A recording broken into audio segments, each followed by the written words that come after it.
Hello viewer, আসসালামু আলাইকুম। সবাই কেমন আছেন? আশা করি ভালো। আমি আজকে যে টপিকটা নিয়ে আলোচনা করব, আপনার অ্যান্ড্রয়েড ফোনে volume button plus power button যারা স্ক্রিনশট করবেন তার জন্য আপনাকে একটা অ্যাপ ইউজ করতে হবে। অ্যাপটির নাম হচ্ছে স্ক্রিনশট টাচ। তো আপনারা প্লে স্টোরে গিয়ে সার্চ করবেন,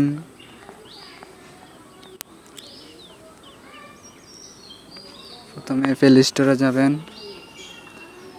প্লে স্টোরে গিয়ে সার্চ করবেন screen screen screenshot screenshot touch, TOUCS touch. Search করলে দেখবেন যে ক্যামেরা আইকন দেখাবে একটা অ্যাপস। এই অ্যাপটি আমার অলরেডি ডাউনলোড করা আছে, আপনারা ডাউনলোড করে নেবেন। এই যে অ্যাপটি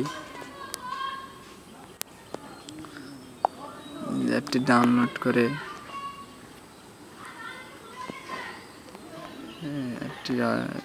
করে ওপেন করবেন।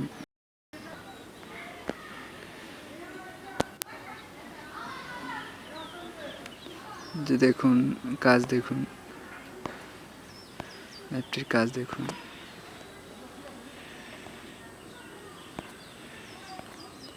তো তারপর আপনারা অ্যাপটি ওপেন করবেন। যে আমি ওপেন করতেছি যে অ্যাপটি। যে ওপেন করার পর এই যে স্টার্ট ক্যাপচার মনিটরিং সার্ভিস, এই যে অপশনটি পাবেন। অপশনটি স্টার্ট করবেন। স্টার্ট করার পর দেখুন এই যে ক্যামেরা একটি চিহ্ন চলে এসছে। দেখুন আমি নাড়া দিলে স্ক্রিনশট হয়ে যাবে। দেখুন খালি স্ক্রিনশট হচ্ছে না।